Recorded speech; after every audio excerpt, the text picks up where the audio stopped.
We still do 7 NUFC Matters show a week for free. But if you want to help support NUFC Matters, then there are a few ways of doing it. Hit the like button on each live broadcast and video. This helps the channel grow.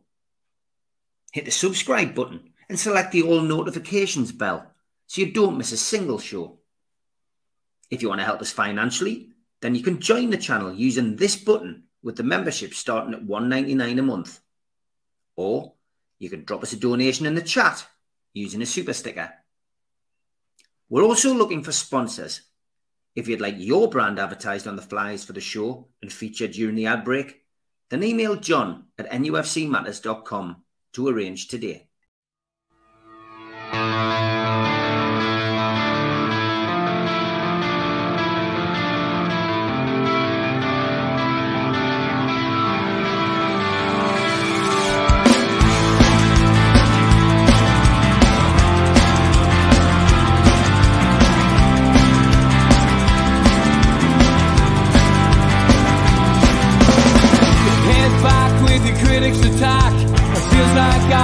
Talking to myself again, but it's the only way you're ever gonna learn. You look back and it's all in the past. I'm dwelling on the thoughts I cannot say to you.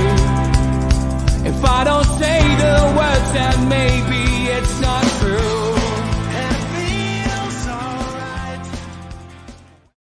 Welcome along to NUFC Matters. It is another supporters group special, and I am delighted to welcome Magnus and John from Iceland. How are you guys?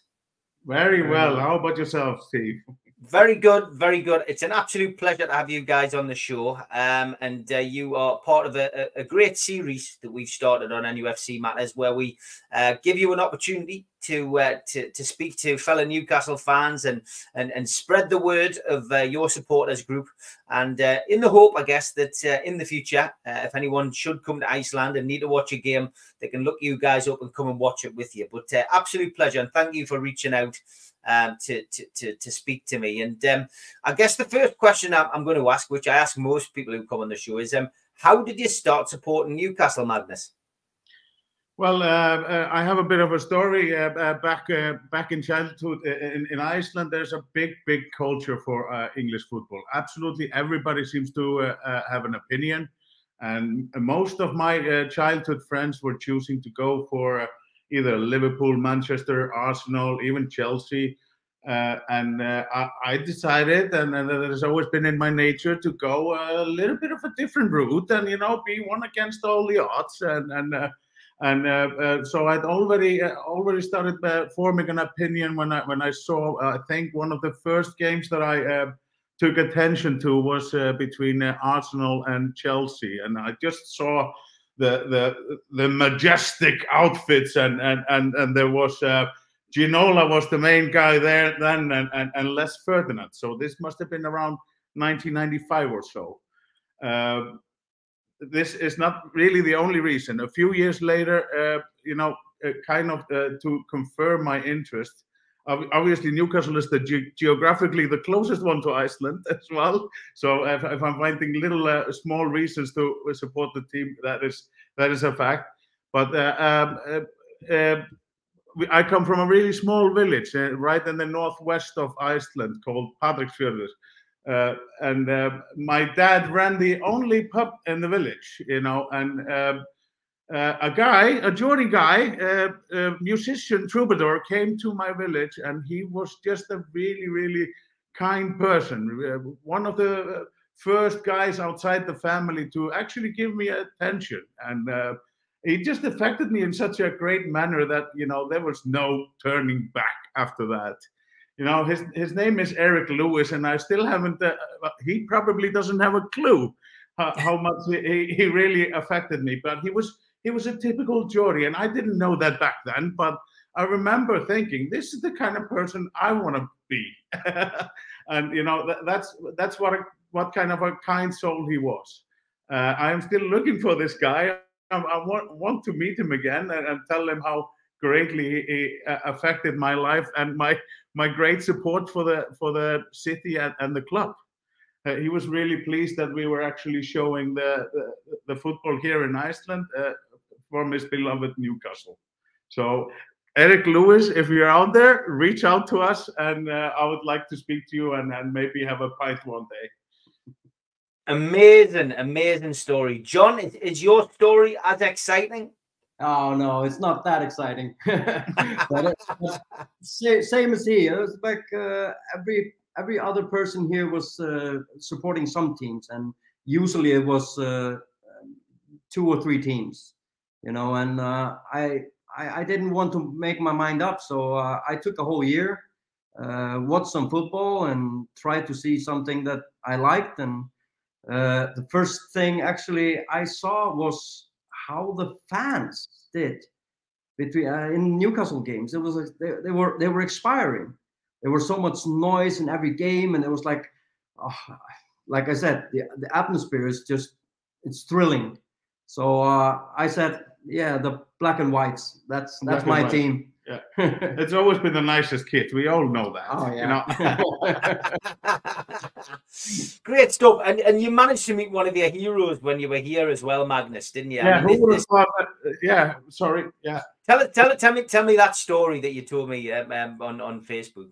Yes, I mean, who would have thought? Okay, this first story that I told you was in 1995. You know, few years later, I got so lucky. I was working in Spain, and I sold a property to guys from Liverpool, and they told me when they were signing the deeds that they were match ball sponsors, and they would be inviting me over to Goodison Park, and they decided to be a match ball sponsor for Newcastle, Everton, Newcastle, because I supported Newcastle, and I was just like, great. You know, I didn't actually think they were gonna go through with it, and then they said, when the time came closer, they said, we would like you to come over for this game, and we are expecting quite a good treatment. We're gonna get the match ball sponsor treatment, so you can go into the locker rooms and you know, hopefully, if you're lucky, you'll meet some of the players.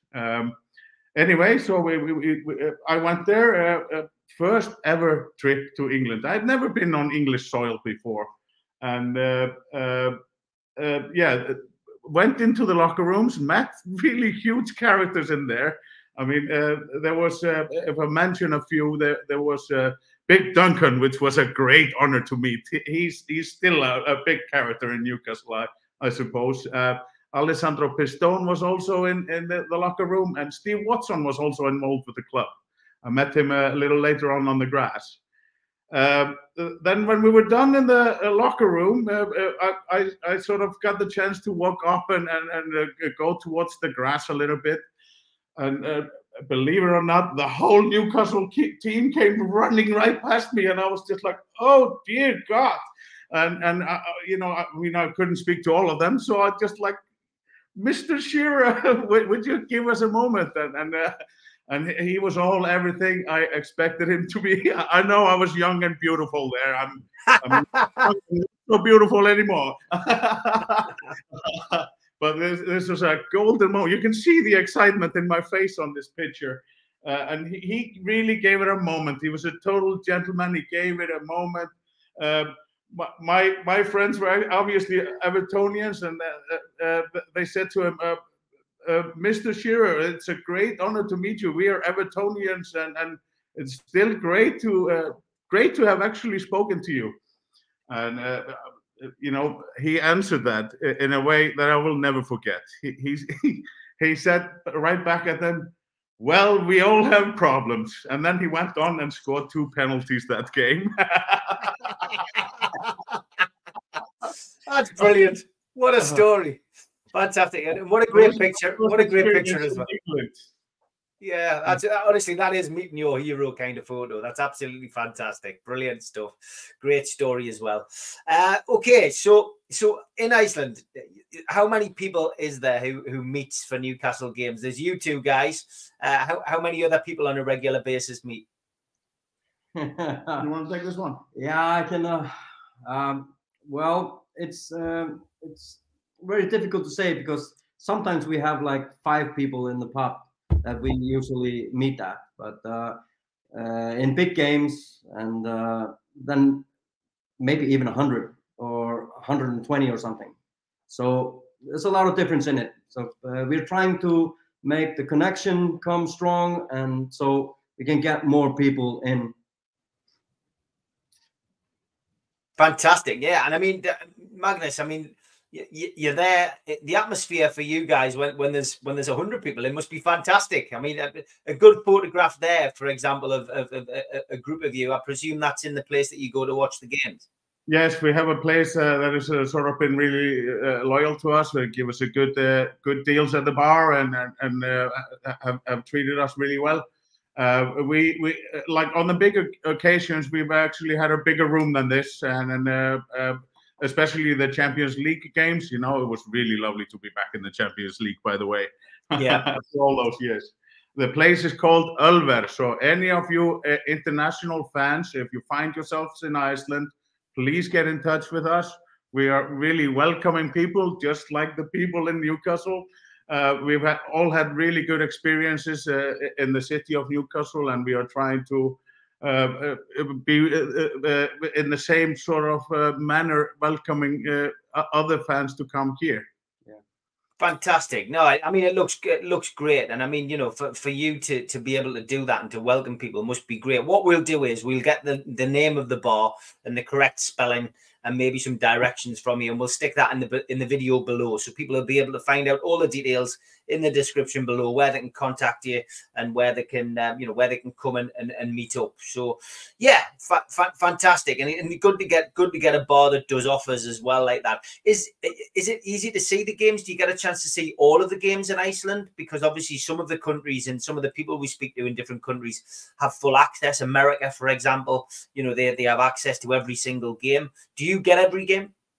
Yes, we actually are one of the countries that get absolutely every game. You know, sometimes we prefer to watch the foreign commentary, but I could hear on the recent podcast that maybe you are not always happy about what they're saying. Am I right in saying that? Yes, definitely. We feel the same way here in Iceland. We often think they're a little bit like more towards the big six rather than you know, sort of neutralizing yourself and give everybody a little bit of attention, you know. Yeah, I mean, for us in this country, I think it's just frustrating that they don't have many Newcastle legends commentating on the games, Magnus. I think that's the problem. You know, we tend to get players who've played for Sunderland, for example, who end up commentating on Newcastle, which they tend to be rather biased, if you know what I mean.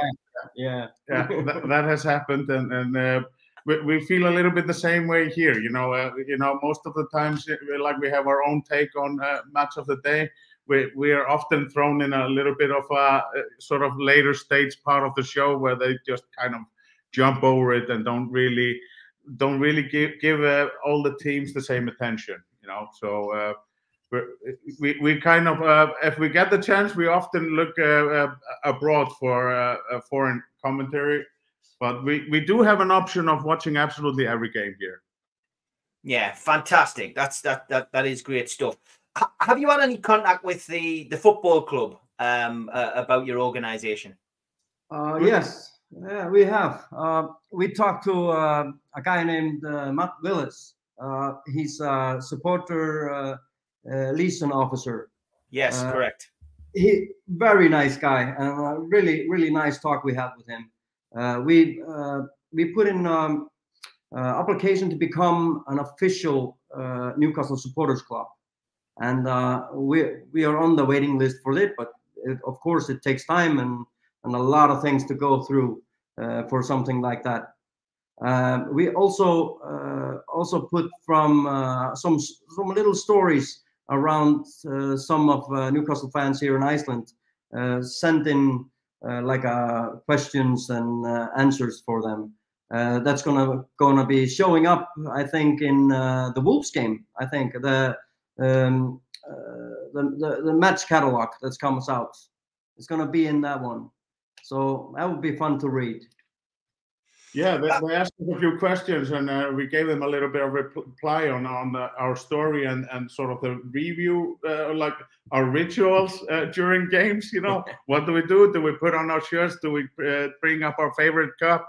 I stroke my black and white cat.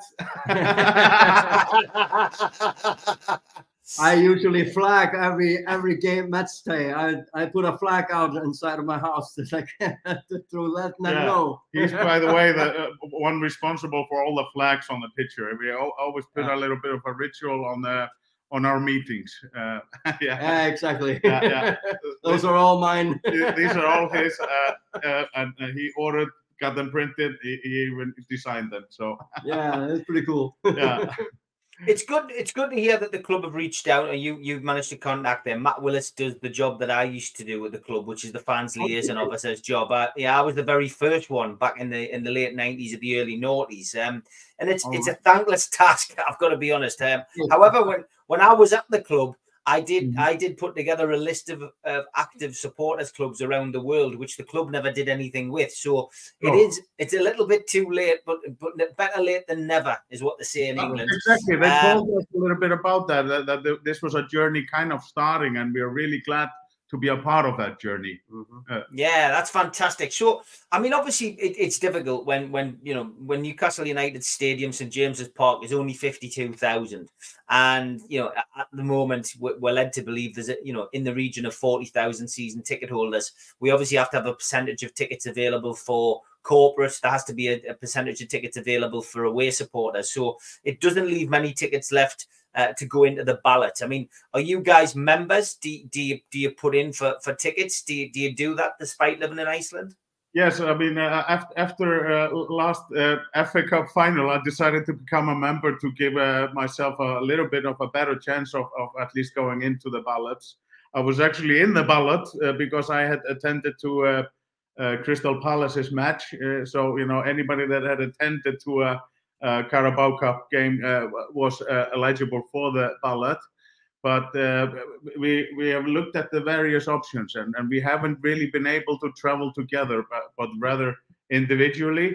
And we are looking at all possibilities. We have sometimes had the only option of going for hospitality tickets, which is a really good option, by the way. We really quite enjoy everything that is included in that. Really nice. And then in the great force of the club and maybe a cooperation with the other Scandinavian club, we haven't written anything off. We've even considered looking into the executive box type. But that is not really what we're about. We would rather be with the public and sing loud and proud and then learn the songs.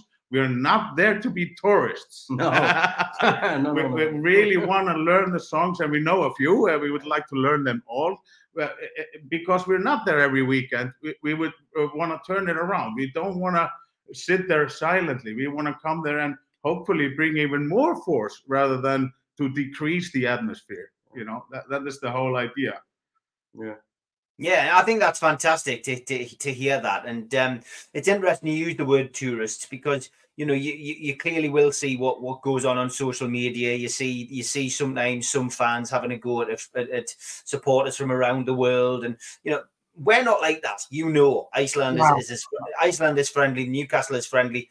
There's a minority of people on social media who will always, I guess, give a bad impression. But you know what it's like when you've been to the city. It's a great place. Do you think that the best course of action for Newcastle as a football club moving forward would be to increase the stadium, increase the capacity at St James's Park, or do you think it's inevitable that we will have to build a new stadium somewhere else? That's a hard question. Of course, we love our cathedral on the hill, and it's hard to say it, but for my personal opinion, I think we are going to have to build a new one. I'm sorry, but yeah, I think so. Yeah, we all really love we call it our church, St. James's Park. Yeah. We really love it there, and we've had great experiences there. And this is also really huge thanks to the people of Newcastle. You're really lovely people. I've not had one bad experience. I've made friends every time I go there. And I don't know. Moving away would take away a little bit the sort of the harmony of the city. But I mean, we are also looking at the female side of things, aren't we? You know, maybe that is also an increasing interest in that. Hopefully, that maybe St. James's Park will not become an apartment block. You know, it will become something else related to the club. Mhm. Yeah, that's a great point you make, and you know, I think there will be an increase on the capacity first and foremost, and then I think they may look at building elsewhere. But I think they would probably want to move not very far. I think they would probably want to move to Leazes Park. I think that would be that would be the idea, or potentially to start with. You know, look at building on the Gallagher end, you know, because they have now the stack behind the stadium. They could build up on there. It would need to be, you know, a certain style, but 6,000, 7,000 extra seats on the Gallagher's, then potentially do something with the East Stand. I think it's still possible to stay there. But, you know, I guess the feasibility studies will tell us a lot more, you know, as time goes on. Okay, 20 odd minutes into the show, I'm going to give you guys a breather, and then we're going to come back and talk Newcastle United and what's going on with the football club at the moment. So sit back, here's the ads, back after this. A big thanks to all our sponsors, Skips and Bins. Go to their website, skipsandbins.com. Email inquiries at skipsandbins.com or telephone 0800 25 45 25 3. Easy contract free and pay as you go waste collection. Thanks to Mr. Vicky's Sauces, handmade in Cumbria. Go to their website, mrvickies.co.uk. Email info@mrvickies.co.uk or telephone 01768 210 102. Thanks to United Group Travel. Go to their website, unitedgrouptravel.com. Email info@unitedgrouptravel.com or phone 01670 632 460 or mobile 0791 666 4174. They're a local company from Morpeth and there are no strangers on our tours, just friends you haven't met yet. Big thanks to Media Arts for all the help with the video side of things. And if you want to subscribe to the channel, hit the subscribe button under the video. Click the thumb up to like the video and click share to your social media. If you want to help the channel financially, you can pay a one-off £25 fee. You get a cup, a scarf, a pen and a membership card and entry into the NUFC Matters monthly draw. Email john@nufcmatters.com for more details, or if you've got a smartphone, scan the QR code now and it takes you straight to the membership pack. We also support the food bank on this channel. Go to nufcfansfoodbank.co.uk and you'll find the matchday bucket. You can make a donation virtually today. You can also find us on iTunes, Spotify and other podcast providers. We also do events during the year. NUFC Matters Live will be at the O2 City Hall on Friday the 2nd of August for an evening with Rob Lee, one night in Antwerp. Tickets start at £15 and you can get them from ticketmaster.co.uk. An evening with the entertainers takes place on Friday the 24th of January 2025 at the Tyne Theatre and Opera House in Newcastle. Telephone 0844 249 1000 or visit the website tynetheatreandoperahouse.uk to buy tickets today. You can also catch me on the North East Footy Breakfast Show live on Toon Radio weekdays 7 till 9 a.m. on DAB, smart speakers and the ToonUK.com. And don't forget, it is our end of season party, 20th of July. Tickets on sale now, £10 at the Tyneside Irish Centre. You can get them from newcastlelegends.com or nufcmatters.com. And we are raising money on the night for Dementia Matters. And Supermac and Gibbo will be doing a Q&A. Ask George will be live, and there'll be live music from a band called Stannington and a few other surprises on the night as well. We'll get your tickets now. They are on sale at the website. Okay, we're back with Magnus and John from the Icelandic Supporters Association, and going to talk Newcastle United now and get their views on the season so far. So last year, lads, we qualified for the Champions League. We got to a cup final. We didn't win it, unfortunately. Manchester United, of course, beating us in the final of the Carabao Cup. Expectation was high in the summer. We did improve the squad. We brought in Sandro Tonali and Harvey Barnes, 2 players to bolster the midfield. And, we thought we were going to be flying high again, I think, this season. So has it been disappointing, Magnus, or has it been a dose of reality? Well, I got to say, I mean, after all those years of sort of not so great times, I've learned to control my expectations. I also listened to our part owner, Amanda Staveley. We are way ahead of schedule. It's like she was speaking about 5 to 10 years. So we can look at this as a little bit of a surprise sort of success.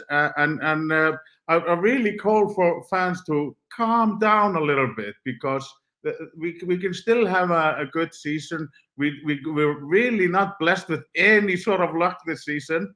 We didn't have any niggles. There was always like half a season of an injury. There was like I heard you speaking about the other time. I haven't remembered the season like this injury-wise since maybe Graham Souness was there. Yeah.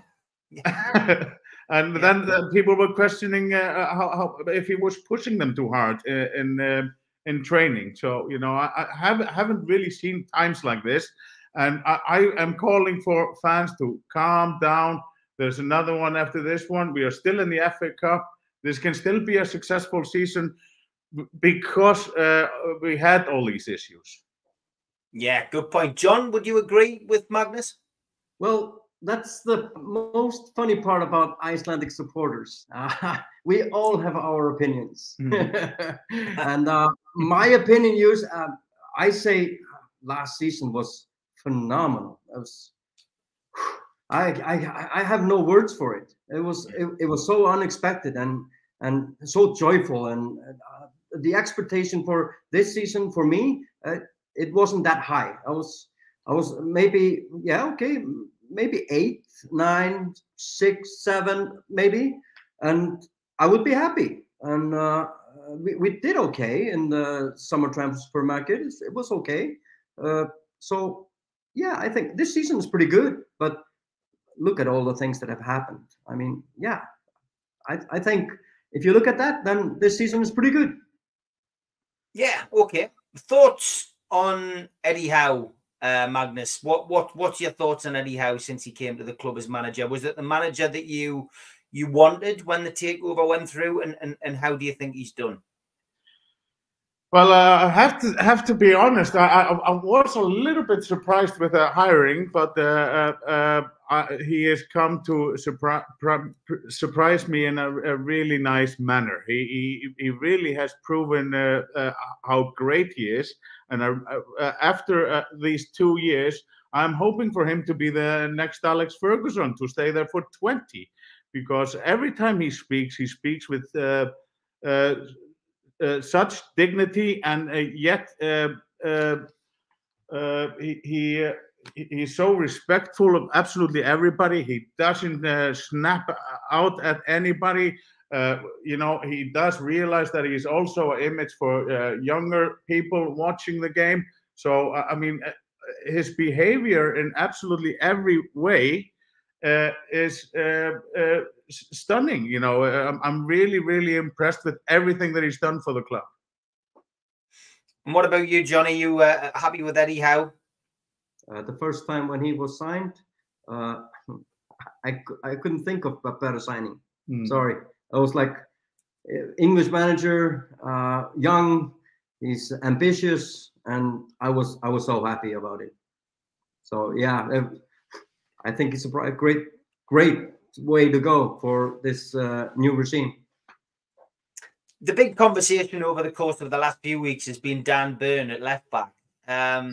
You get a different perspective on television than you do when you're at the games. But and obviously you guys watch, each game as it happens.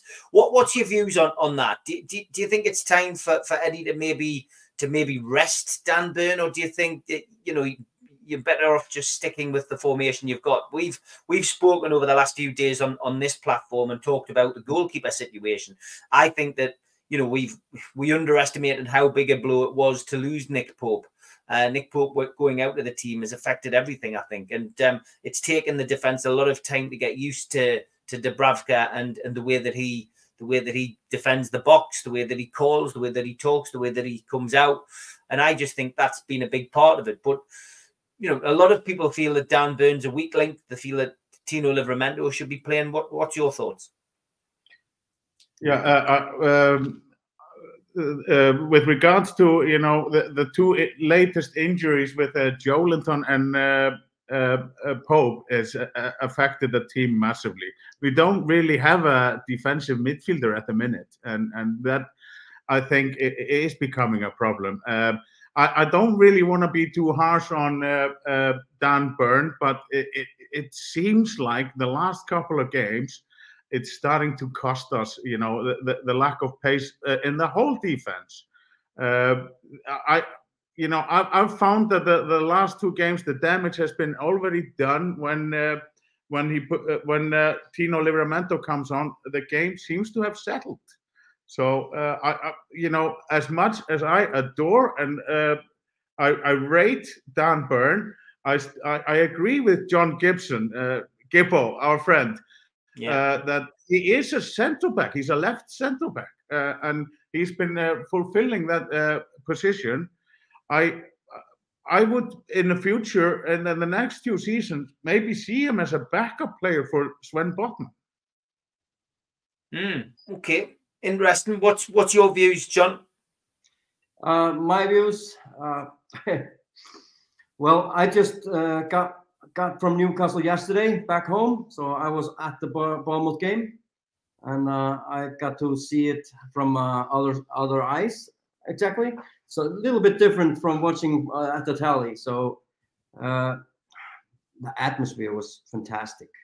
It was the game was so much fun. It was had its high and lows, and it was like a roller coaster. So it's pretty good. On Dan Burn, it was.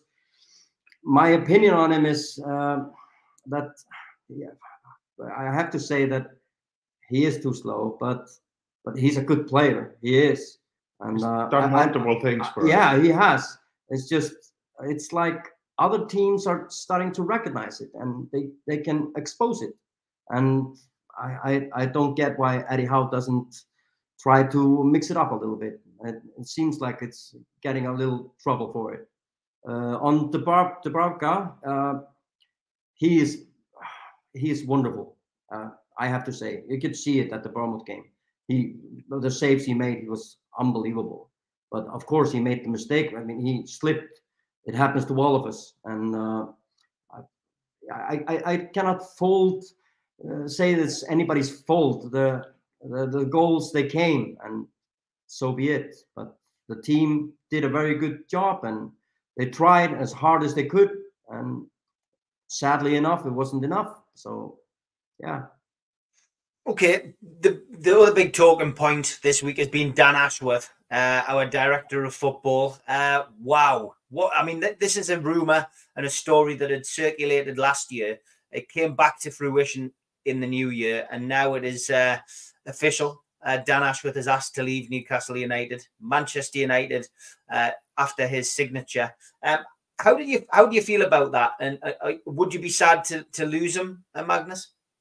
I want to believe that nobody is irreplaceable, and I actually want to trust the process a little bit on this one. You know, what do you call it? The guy that is ahead of him in line. I'm sure that he can find even a better choice. I think it's just a little bit pathetic that Man United are seeking, or looking over the shoulders towards us, looking to improve their team. But I can understand why the whole project of rebuilding Man United can be attractive. But yeah, I am a little bit sad in him going. He's done wonderful things both for Brighton and well, is he leaving any legacy? He only stayed there for what was it, 20 months? Yeah, it's 20 months. That's where we're at. Yeah. Yeah, I don't think this is enough to call it a legacy. You know, if you're gonna jump ship like that, where is he going next? You know, is he even gonna commit to the Man United project? I can understand why Eddie Howe is a little bit upset on this. We were relying on a future commitment there, but he's a director of football. This cannot, be a factor. We were already doing well before he came. What did we buy? We bought Trippier. We bought Bruno. We even done well with Chris Wood. So I am sad to see him go, but at the same time, he's not irreplaceable. John, would you feel the same? Yeah, you cannot add anything to that. That's not possible.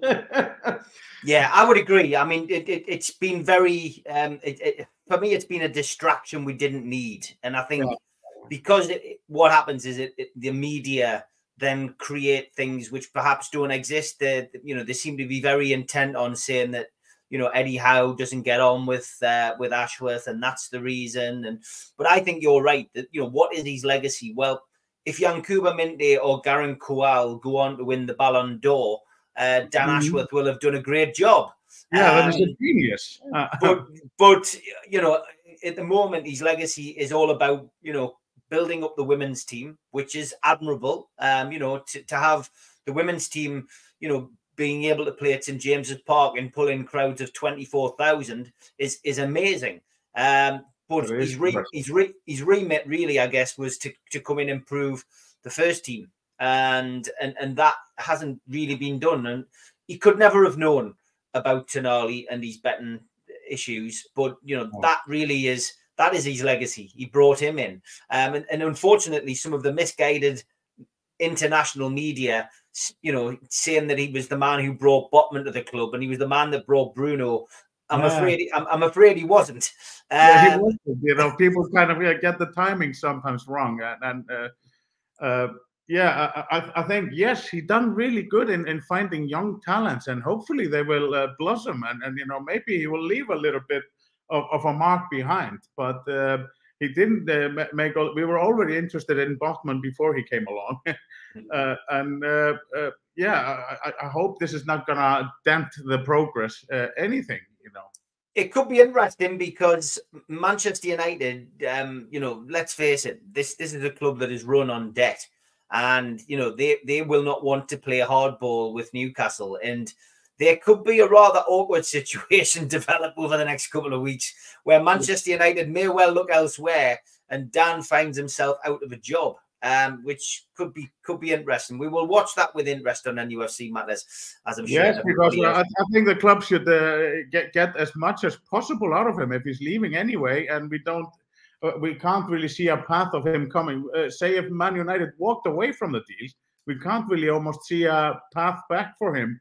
Having already shown no dedication to the project. Yeah, let's remember as well that they did ask us for £15 million for a loan deal for Jesse Lingard. That should always be remembered. Obviously, this goes out. This is a pre-recorded show, which is going out Saturday morning. Tonight, we will be playing Arsenal. It's a big fixture in the calendar anyway. But we've got another big fixture on Tuesday night. So, Magnus, I'll ask you first. Which is the biggest fixture for you? Arsenal away in the Premier League or Blackburn away in the FA Cup on Tuesday night? Wow. I really want a trophy. So I'm going to say Blackburn. I have that doesn't mean that I am not optimistic on the Arsenal game, because we already beat them once this season. We never lost to them last season. I think I have a sneaky feeling we will at least give them a really good game on Saturday tonight. If I should say that. Yeah. You're learning. You're nearly a professional, Magnus. I'm learning. We're thinking of starting our own podcast one day, so I need to get. You should do it. Yeah. Absolutely. But I'm very excited about the FA Cup and the game against Blackburn. We have an Icelandic player, a national team player playing for Blackburn, and we are always excited when Icelandic players get linked to Newcastle. Yep. So hopefully he will show his best performance, and maybe he can become one of the shortlisted guys in the future. Who knows? Okay, Arsenal or Blackburn, which is the biggest game, John? Blackburn for me. Yeah, 100%. Yeah. Neighbors, come on. It's the big one. We need some silverware, man. We need to get that monkey off our backs. Yeah. No, I agree. You're not going to get any. You're not going to get any argument with me on that. I genuinely think that Tuesday night is the bigger game, and if there was a slightest doubt on the fitness of Alexander Isak or Joe Willock for Saturday, I would keep them for Tuesday. I wouldn't rush them back for the Arsenal game.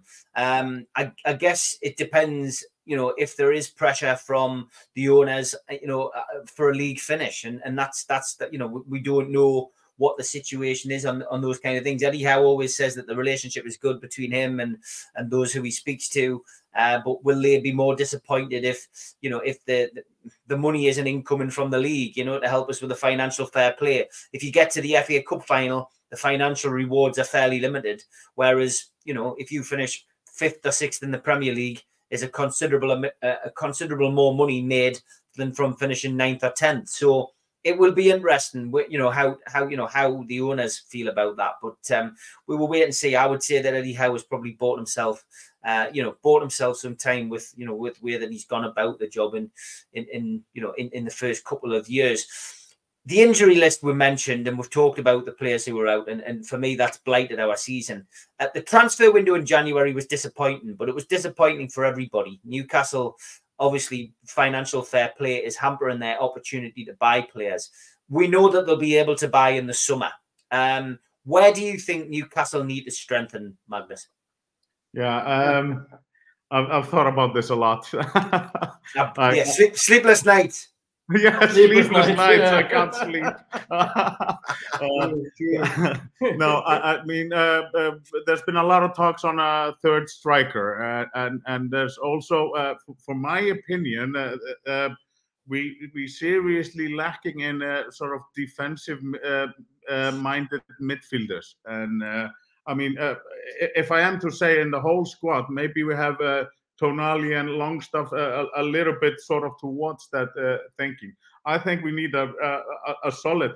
I know Højlund was linked to us. I mean, that guy Souček is a really good one from West Ham. And I really, I mean, the issue of on the left back, we have over there Dan Burn, Paul Dummett. Maybe we need another option that is sort of a lot faster. I mean, we haven't really had a lot of issues on that plank, but right now I think we need a bit more pace. Centre back has also been something that we say. Yeah. What do you think, Jon? Yeah, central defense. I mean, Schär is getting old, but still he does a fantastic job. We have Botman there. He's young and he's strong and really, really good player. Then it's Dan Burn, who can fit pretty nicely to be like a backup center defender. Yeah. So left back, I think we need it. We need to have a good left back in. I think Tino should be a backup for Trips, and a damn good one. I know we have Lewis Hall there as well, but we don't actually know how good he is, so he hasn't had in that many minutes.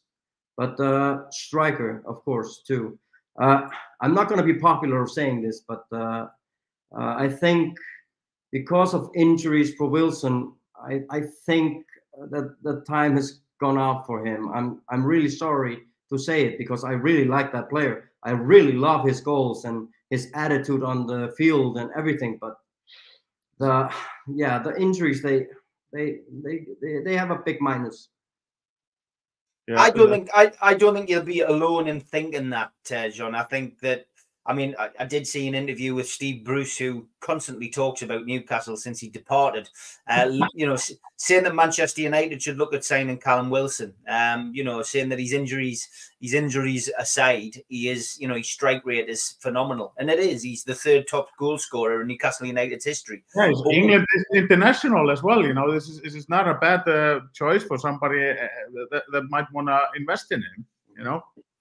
Is there a dream player you'd like to see pull on the black and white within reason? If there's a player, you know, if there's a player that you could bring in to the club, is there anyone on the radar? He could be Icelandic. Well, I mean, Good Johnson. You know, do you remember Ida Good Johnson? Yes, yeah. He has a couple of sons. Come on. Put it through. Okay. Put it through real life. Okay.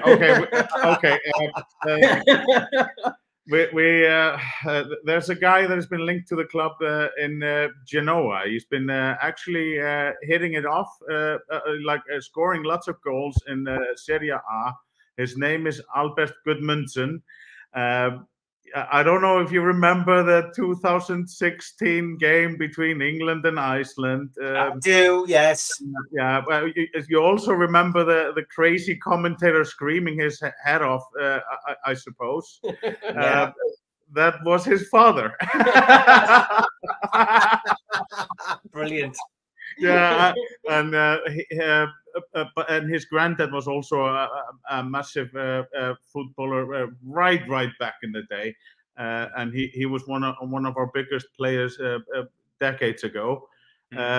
We are binding a bit of hope to this guy, and we are hoping there's something to those links. The news over here said the battle for this guy was between Newcastle and Tottenham Hotspurs. We would be really happy if he becomes the 3rd choice striker, or even the 2nd one, given all the injuries. You know, because obviously Alexander Isak is world class. He has to be number 1. There's no question about that. Yeah. No, fantastic. Okay, we are going to draw the show to a close. Just where can people find you, first of all, if people wanted to contact you? We'll put the description down below, but is there a good way of contacting you guys at the moment? We are actually trying to put up our website, but it hasn't gone through yet. So, like maybe Magnus has already told you that we just we are 2 months in or 3 months in. Yeah, we only sort of reformed the club that used to be very active here years ago. We were actually back between 2003 and 2008. It was a very active club that actually came and gave awards to some of our players. We can be found on Facebook as of yet, but we are working on a web page also that is just going to be NUFC.is instead of co.uk. And we welcome anybody that is traveling here to look us up. We can always give advice, and people have approached us for only the reason of being Newcastle fans. Just traveling here, if they need advice on where is nice places to go. I mean, Iceland is very scenic place with lots of nature and natural attractions. So all of you be welcome to come here. It is a lovely destination, and please approach us for advice or anything you might need. You know. Yeah. Well, best of luck. Facebook. Yeah, but listen, we'll keep in touch. I think what we'll do is as well, you know, if you're up for it, guys, we'll try and get you on a show even once a month, just so you can keep us updated on what's happening, you know, and pop onto maybe Geordie's here, Geordie's there on a Wednesday with the likes of George and Al Waleed and Steve. It would be good to have you guys on and give us your input if you're up for it. We would like that very much. We could have spoken to you all night, you know. we have things that we can. Like yourselves, you know, you have 7 shows a week, even more than that. So yeah. We could have talked into the night with you about our sort of ideas and operations. And we really want to invite you to, when we have our first annual dinner. if you see yourself available at that time, we haven't got a date yet, but when we have our first gathering, sort of annual festival dinner, we would really like you to come there. And please, if you ever think of coming here, all you have to do is jump on a plane, and we'll take care of the rest. Yes. Fantastic. Well, we've done talkings with some legends, like, you know, in different areas. I mean, Nobby Solano and I did Bulgaria recently, which was absolutely fantastic. You know, for us to be able to get out there and go meet supporters around the world, it's something we like to do. So, you know, we'll have a chat, and maybe we can sort something out, and maybe get a legend out there as well. That would be fantastic for you guys. That would be great. And we would also want to do. We really look up to you, because you are doing so great for the community. We would be interested in doing charity work over here as well, and these things are all a part of that. If we are to have a gathering where people pay for entrance, all the goods would go for a good cause, no matter what that would be. It's great just to speak to you guys and just to introduce you to the Newcastle fan base. You know, everyone who watches NUFC Matters, I'm sure if they're heading to Iceland, we'll give you a shout. And this is what it's all about: networking and keeping people in touch around the world. And been great to have you guys on. As I say, we will endeavour to get you back on again on one of our shows, and we will keep people up to date what's going on in Iceland. And we will finish with the local band, the Long Sands. So we will introduce a bit of music to your viewers in Iceland. I know you've got a few of the guys and girls tuning in. So this is the Long Sands, who do all the music for all of our different shows. We're playing out with a video for the next few days. This is Tomorrow We Vote. Thanks very much, guys. Take care. Thanks for having us. And, you know, as I say, everybody that is on their way here, please get in touch.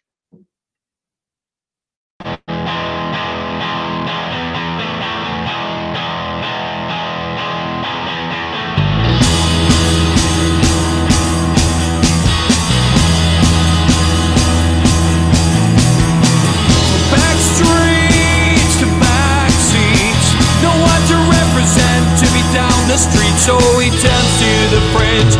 You gamble and binge to escape it all. Votes in, votes out. The disillusioned who don't care about it. Divided we stand to join with this man's revolution. You'll have it all before tomorrow. You have it all, but not today. Bullshit. That's a The bad things in life you have to pay for. The bad things in life will never be, will never be, will never be, will never be free. Do you know, can we stop for a second? Is it? I really want to ask these questions. I really want to find out. I I'm tired and I'm sick. Don't bother talking if you don't care about it. They'll toe the line, condemned into life's institutions. Watch this new voice. Prey on the vulnerable and target the lost boys, preaching the things you need to when electioneering. You'll have it all before tomorrow. You'll have it all, but not today.